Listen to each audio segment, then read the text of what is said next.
Unfortunately, the Hurricanes' run into an 82-0 season came to an end on Monday night, with the Golden Knights winning 4-1 as the house decided to take a win and give the Hurricanes their first loss. But besides what the score indicated, which doesn't tell the whole story, it was a game where the Hurricanes had a shot, just unfortunately came up short, but there were some good things to talk about, which we will discuss here on a Tuesday edition of Locked On Hurricanes.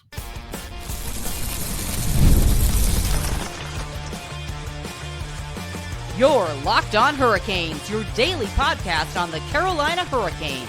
Part of the Locked On Podcast Network, your team every day. Welcome to the Tuesday edition of Locked On Hurricanes, your team every day. Part of the Locked On Podcast Network. Thank you to the Everydayer for making this your first listen of the day. 5 days a week, Monday through Friday, talking everything about your Carolina Hurricanes. I'm your host, Zach Murray. I'm the credentialed Carolina Hurricanes beat writer over at the Hawk Hours, also the co-host of the Surgecast, which is a weekly Carolina Hurricanes podcast, along with all my duties here at Locked On Hurricanes. On the Tuesday edition of the show, we are going to talk about the main takeaways from the Hurricanes' 4-1 loss to the Vegas Golden Knights on Monday night. We do get to talk about Nikolaj Ehlers getting his first point with the Hurricanes after the first 6 games of the season, and talk about Charles Alexis Legault in his debut with the team. And then we get to hear from Rod Brind'Amour post-game, get his thoughts, and then we are going to react to that. But before we do, today's episode is brought to you by FanDuel. Download the FanDuel app now by visiting FanDuel.com and win $300 in bonus bets if your first $5 bet wins. Now, I know the score does indicate a 4-1 for the Golden Knights. Think, okay, this game was probably taken out early. Did the Hurricanes have a shot? Stuff like that.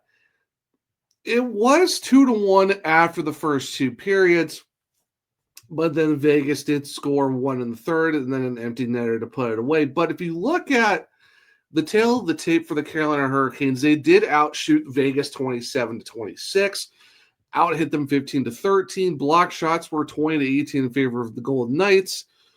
Both power plays went 0 for 4. So while the PK for the Hurricanes did go 4 for 4 to shut down a very good Golden Knights power play, which was third in the NHL, unfortunately, the 29th ranked PK by the Golden Knights were able to shut down the 29th ranked power play by the Hurricanes.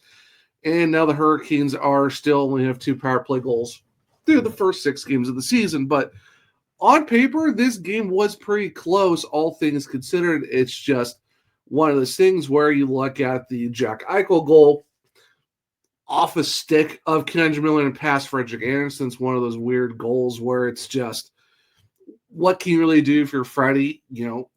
Eichel try to center the pass, puck goes off a stick of your defenseman and goes into the net. That happens pretty much almost every game. It is what it is. It's just an unfortunate thing that happened. And then Dorofeyev, however you want to pronounce it, he had give him credit, a highlight reel goal on the backhand, does beat Alexander Nikishin, waits out Anderson to get the puck around him. It is what it is, unfortunately. But, then, Barbashev in the third period just got an opportunity and scored, and then Carlson with an empty netter. You look at a goal that was off a defenseman's stick, you look at a highlight reel goal, and then you look at an empty netter. That's 3 goals that the Golden Knights had that if that plays a little bit differently, maybe this is a 1-1 game and you're going into overtime.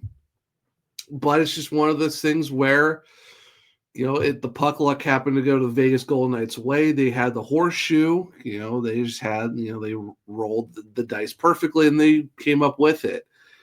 And in the end, the Hurricanes, at least they did get one, thanks to Sebastian Aho scoring his second of the season. Of course, Seth Jarvis keeps his Ian Aho's point streaks alive and stuff like that. So now you're looking at 6 games between both of those guys. And also, too, Nikolaj Ehlers did get his first point with the secondary assist, which is great to see, and we'll talk about that more in segment 2. But at least there's some good to come out of a game like this where it's, You get a AHL debut from Charles Alexis Legault. From all things considered, it looked like he had a pretty decent game overall. Like I said, you do get Ehlers getting his first point with the Hurricanes, because I know he was kind of snake bitten through the first 5 games. Very close. Did get a lot of, like, those tertiary assists that don't really count on a score sheet, but you can tell he was definitely close throughout it. Frederik Andersen makes a ton of huge saves. Probably you already have an early season favorite for save of the year. Mike Van Skyke with a lot of great calls. Talk about how he entered the Matrix because he's Mr. Anderson. But in the end, it's just you're talking about 2 teams on a heavyweight bout between a team that was 4-0-2 coming in for the Golden Knights, haven't lost regulation. You look at the Hurricanes, probably have one of the better starts of the season, going 5-0. This is a measuring stick game.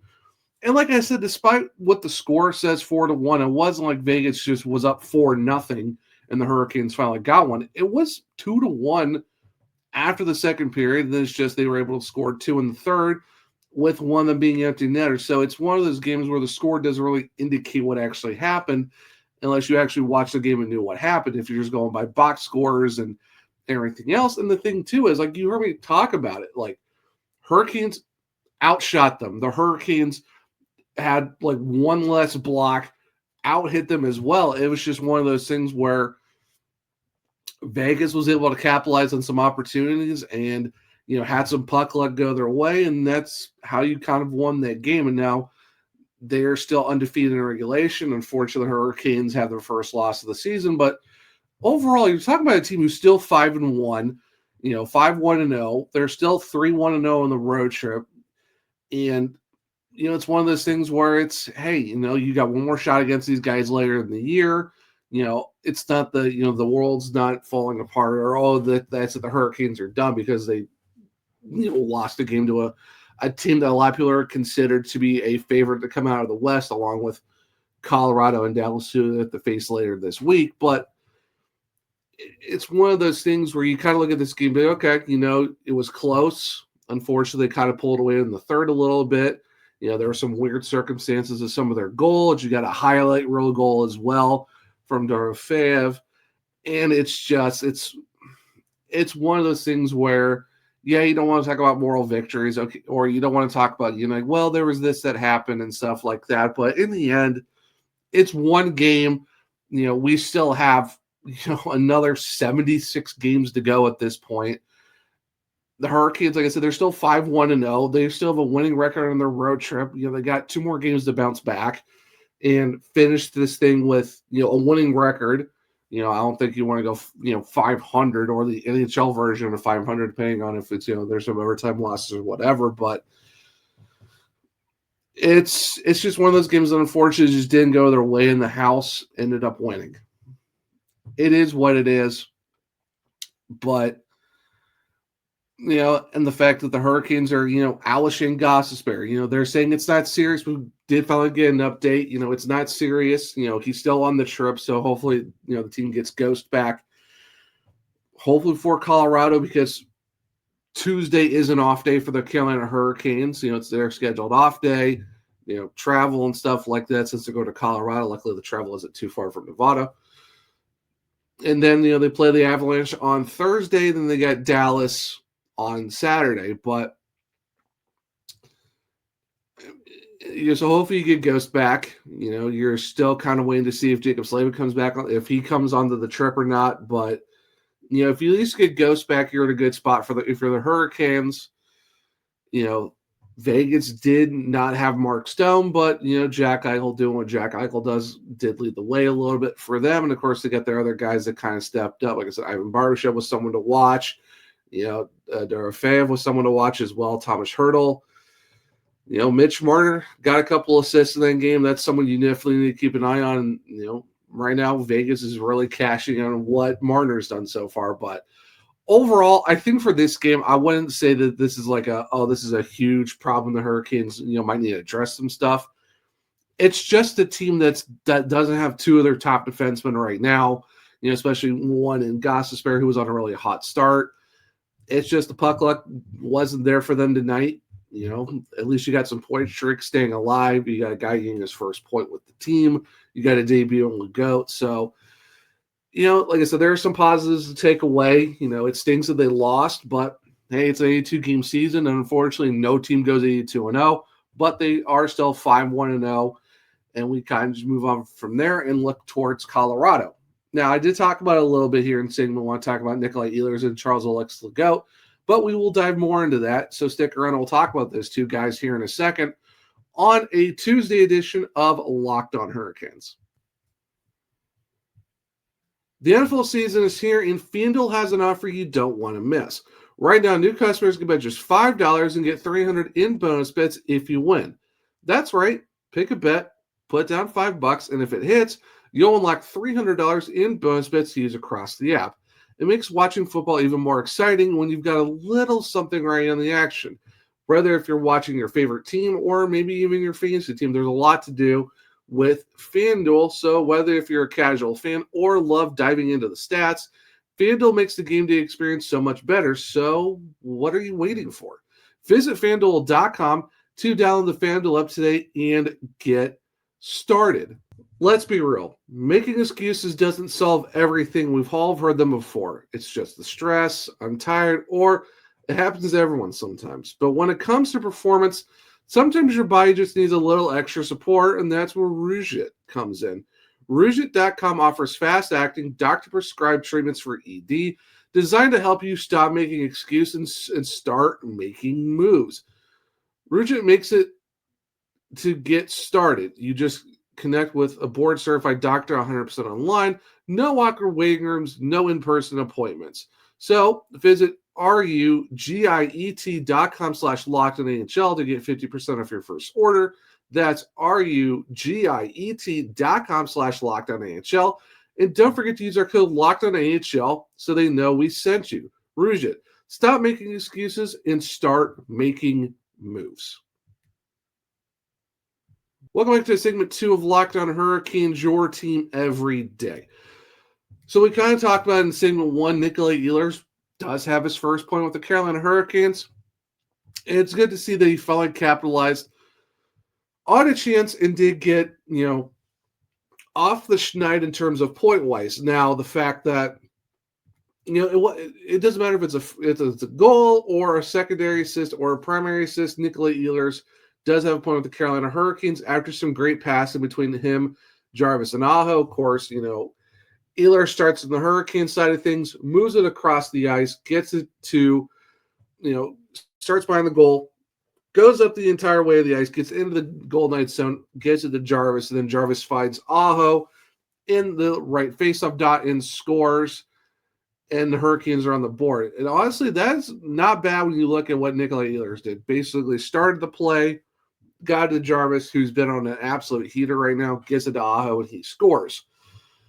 It doesn't matter how you do it. If it's a goal, a primary assist, or it's a secondary assist, it kind of leads the way.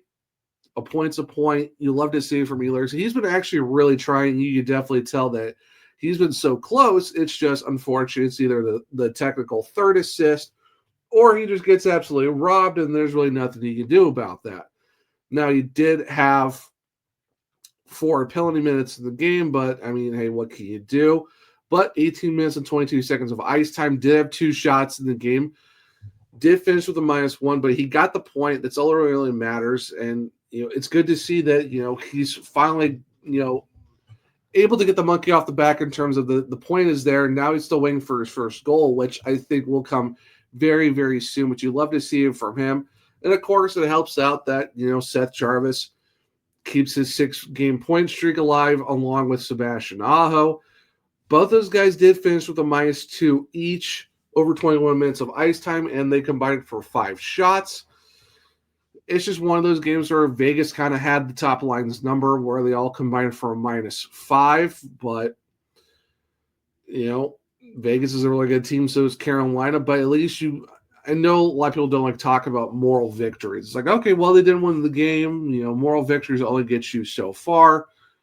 But at least from the mentals, it'll help knowing that, okay, there's not that talk of, okay, well, you haven't gotten your first point yet. You haven't gotten your first goal yet. But, are you going to get there? How are you feeling about it and stuff like that? So for Ehlers, at least you can say, okay, well, the point's taken care of. that kind of the monkey off the back is falling. Then he's just got to score a goal, which he's been very close. It's just not gone his way. But all things considered, you have to feel kind of good if you're Nikolaj Ehlers. The fact that, okay, you finally got the point. You can kind of move on from that and go from there. At least you did something with it. So he finally got the luck to go his way. He's finally on the board after 6 games. So now you kind of just move on and start hopefully seeing the points rack up, which I think they will. I think we'll see the goals. I think we'll see more of the assists. It's just now it finally just cashed in for him at the right time. It did get the Hurricanes back within 2-1 at that point. So you kind of feel like, okay, maybe this is a momentum shift. Unfortunately, it doesn't work out. But you can at least say, okay, boom, Ehlers, guy's first point. And now we move on from there. Now, the other guy I've got to talk about a little bit here is Charles Alexis Legault, who did make his NHL debut for the Hurricanes on Monday night. Now, he did finish with an even. He wasn't plus. He wasn't a minus. The top line of Miller and Walker did finish with a -5 combined. Miller with a -3. Walker a -2. But, Nikishin and Chatfield both finished with a -1. Mike Riley with a +1. But like I said, Legault wasn't even. Now, he did only play 12 minutes and 30 seconds, was 20 shifts, did have 2 blocks, a hit, and a giveaway in the game. So all things considered, Legault did a pretty good job when, called upon. Like I said, he finished with an even, did have 2 block shots and a hit. He's definitely someone who's more defensively minded. He was the only defenseman who didn't really have a shot in the game. Walker had 4, Nikishin had 1, Miller and Sheffield had 2 each, and Mike Riley had 3. And of course, too, like I said, Legault did play 12 minutes and 30 seconds. So it wasn't like he was on the ice as much as the other guys were, especially, whereas Lyman and Riley played 23 shifts, he only played 20. But, that's still a pretty big moment for a guy who, made his NHL debut against a very tough Vegas team and did hold his own. It was pretty cool, the fact that, for the pre-game rookie lap, he did go bucketless, which was kind of cool for the fact that they try to have guys do that. I know there's a small fine that the NHL gives now to guys who don't wear helmets and warm up after a certain, date or whatever it was for your debut. And I think a lot of those guys don't really care, and I don't think the teams really care either. If it's the guy or the team will pay that small fine, it's whatever. But it was cool he was able to do his rookie lap, did it bucketless. And like I said, did hold his own. You go as an even player against a very good Vegas Golden Knights team. It doesn't matter if it's 12 and a half minutes and you had 20 shifts. At least you went out there, you got some block shots, you threw a hit, like you did your job. He is a more defensively minded defenseman, kind of like a Jacob Slavin. Of course, he's, where they're at in terms of their skill set is a huge margin because Jacob Slavin is probably the best defensive defenseman in the NHL. But Legault has really put himself into a spot where he could be NHL ready, and I think a lot of people look at him as an NHL, ready player if called upon, and he was called upon. Rod Brind'Amour said it before the game he put himself into a spot where he had a great rookie showcase, great training camp, and a great preseason, and put him into a spot where it was an earned call-up from Chicago after Pierre Kochetkov got hurt and they needed a 7th defenseman. Knowing that Jacob Slavin would be on the trip, he comes in and he does the job. So, yeah, despite the loss of his first game in the NHL, I think Legault did a really good job, all things considered. And I'm excited to see what the future holds for him. Now, will we see him, in Colorado? Possibly, if Gostisbehere is ready to go. If Gostisbehere is ready to go, at least that you've got a guy in Legault that you can kind of rely on if you need to put him on the ice. If you want to keep it, even on three left-hand shots, 3 right-hand shots, or maybe someone needs a night off, or however it goes, at least you kind of feel good that Legault can hold his own in the NHL. And now you have, however the defense plays out in the future, at least you got a guy on the right side that you can rely on when it needed to be. So, like I said, you don't really want to rely on moral victories, but you have to feel kind of good if you're the Hurricanes that you've got a good one in Charles Alexis Legault. Now, we talked about the game. We talked about Ehlers and Legault and their, contributions in the Hurricanes game overall. But now we get to hear from the head coach himself and get his thoughts, and we will react to it. So stick around, and we'll do that here in a second on a Tuesday edition of Locked On Hurricanes. Let's be honest. Most of us can't even name all of our financial accounts, let alone what they're worth. Between 401ks, savings, and investments, it's easy to lose track, and that can mean leaving money on the table. That's why you should use Monarch. It's all-in-one personal finance tool that brings your entire financial life together in one clean, easy-to-use interface on your laptop or on your phone. It can help you organize your accounts, track your spending, and get even a better handle on your investments without ever really touching a spreadsheet. Monarch's visual dashboards and smart tools makes it so much easier to understand why and where your money is going and how much it makes it, how it makes it work harder for you, but it does help you in the end. Don't let financial security or even your opportunity slip through the cracks. Use code LOCKEDONNHL at monarchmoney.com for 50% off your first year. That's monarch.com, code LOCKEDONNHL for half off your first year. Welcome back to segment 3 of Locked On Hurricanes, your team every day. So like I said, we talked about the game, talked about the takeaways, talked about Ehlers and Legault in the game for the Hurricanes. Now we get to hear from the head coach himself and get his thoughts following the team's 4-1 loss to the Vegas Golden Knights, and we'll react to it. So without further ado, let's listen to Rod Brind'Amour right now. Rod, what did you see start to finish 5-on-5 tonight?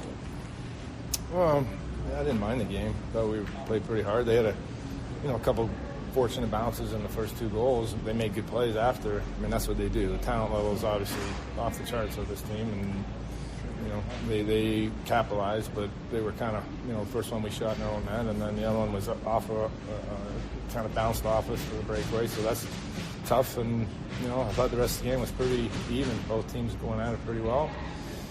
I think both teams are 0-for on the power play, so that wasn't really a factor. We just weren't able to find an answer. I thought we played okay though. Jordan Staal was very complimentary of Freddie on the penalty kill. What did y'all see? Yeah, they got elite talent there for sure, and we know that. Eichel's at another level. Just the way he handles the puck and can make his reads.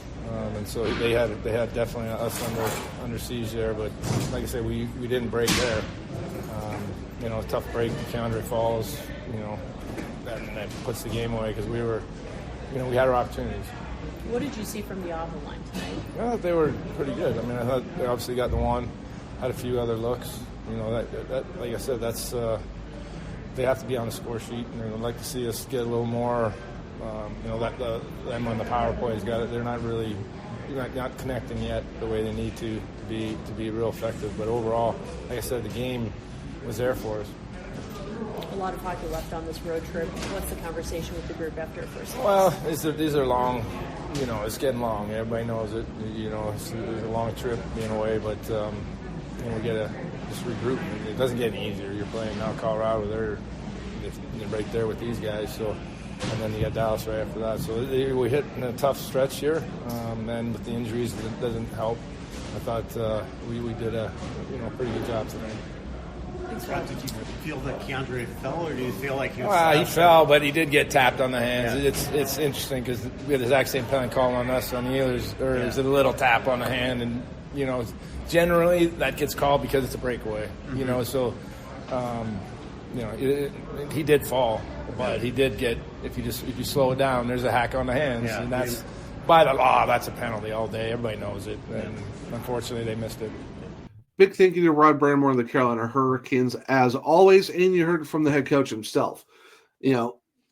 Talking about the Barbashev goal, it was, Kajsa Miller did fall down, but he was right. There was a tap on the hands. That usually does get called a lot of the time, and the Hurricanes have caught that during this road trip. Unfortunately, it wasn't called. He did fall down, but by the letter of the law, that should have been a penalty, but you know what? It is what it is. Nothing you can do about it now. But he did give some, a little bit of praise to the top line for getting on the score sheet. And like he said, those guys have to be on the score sheet. And we talked about in segment 2, Ehlers does get his first point.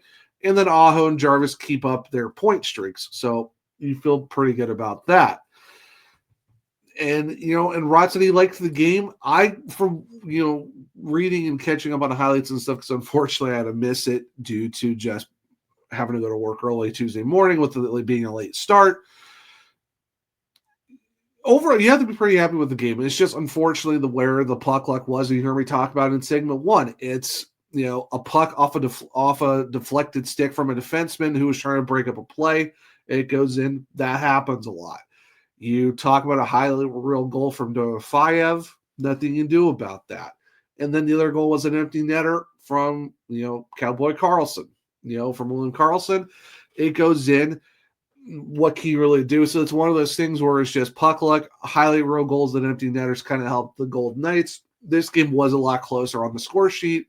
If you look at the tail of the tape outside of just what the score says, you got to look at the context, and context says this was a close game. It just didn't come out in the way for the Hurricanes. He also did mention the power play. The PK did go 4 for 4, which you love to see, but the power play did go 0 for 4, and that's been a kind of a struggle for the Hurricanes a lot, but he knows that they're going to get there eventually. It's just you have to think at some point the power play's got to get rolling. You can't be 2 for a lot, 6 games in, and now you're still bottom 5 in the league on the power play after it was kind of a big question mark coming into the offseason or coming into the season. And it's still a huge question mark. So hopefully you kind of see that turn around. But overall, I mean, it is what it is. Like I said, you don't want to take moral victories, but you did get a debut. You did get a guy getting his first point with the team, and you got 2 of your top guys keeping their point streaks alive. And that's what you really, you need to see that. Unfortunately, you got to look at other guys on the team as well that I still feel like they kind of need to get rolling here. And the surprising thing is, like, you look at this, Jesperi Kotkaniemi, he did have 2 blocks in the game, but only played 8 minutes and 54 seconds. Eric Robinson, 9 minutes and 14 seconds, and neither one of those guys had a shot in the game. Jackson Blake did have 3 shots, so, that's still pretty good, all things considered, for a guy who played over 16 minutes. You look at William Carrier, 9 minutes and 54 seconds, didn't really have a block. He did have a hit in the game. So there's something there as well. I still think, though, you look at guys on the score sheet who, Andrei Svechnikov was a -2 in this game, 13 minutes and 38 seconds. Only had 17 shifts, did have 2 shots, but that is still, for me, one of those things where if you need to get guys rolling, and right now you are still looking at a guy in Svechnikov who is still one of 4 guys who hasn't put a point on the board for the 21 guys who've been on the ice.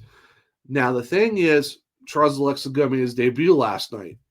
Nothing you can do with not getting a point in that, playing 12 and a half minutes. Mark Jankowski's only played 2 games for the Hurricanes, and that's, with Jesperi Kotkaniemi being a healthy scratch, and of course that's, with him still dealing with, eye stuff and wearing a tinted visor. And then Jacob Slavin only played 2 games. He hasn't even played on the road trip, but Andre, 6 games, no points so far, and he's a -3. And of course, the minus, that's after being a -2 last night. He does have 12 shots on the season, playing 14 minutes and 22 seconds of average ice time, but that's pretty much about it right now. And you kind of have to hope that he gets rolling at some point, because, he's been demoted to the 4th line for a good portion of this road trip.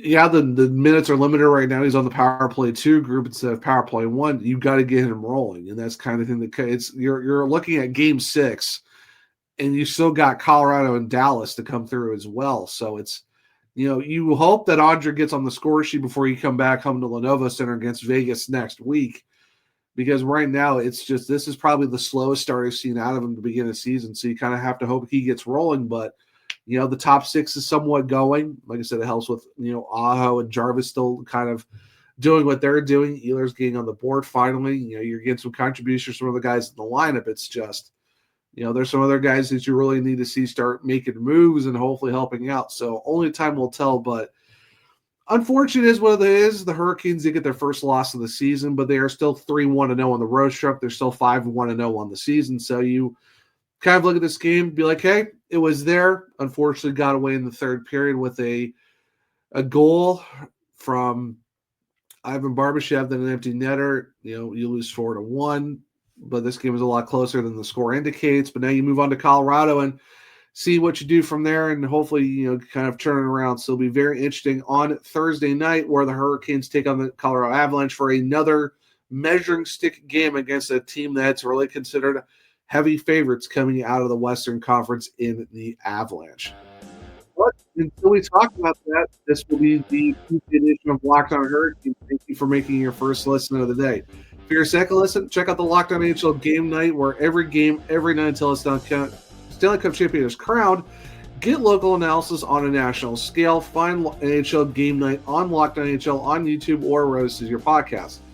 If you want to keep up with me, I'm at OneTrueZach on X. The podcast is LO_Hurricanes. I'm also on Blue Sky, the Zachary Martin, where if you click the link tree in my bio, you can find all of my written content at thehockeywriters.com. I'm putting out a lot of stuff recently and have a lot more coming out this week, so make sure to keep an eye on that at thehockeywriters.com or on my socials. If you want to check out my other podcasts, it's the Searchcast on all podcast platforms and on YouTube for Locked On Hurricanes. You can find us on Spotify, Google, Apple, iHeartRadio, wherever you listen to your podcast. Make sure to leave a 5-star rating and review, because I might just read it on the show. For YouTube, it's Locked On Hurricanes. Subscribe. Hit the bell notifications so you don't miss the show. Hit the thumbs up so let me know if you like the show as well. Share with other Kiniacs to become everydayers just like you. But hope everyone enjoyed the Tuesday edition of Locked On Hurricanes. Enjoy your Tuesday. And until next time, as always, let's go Canes.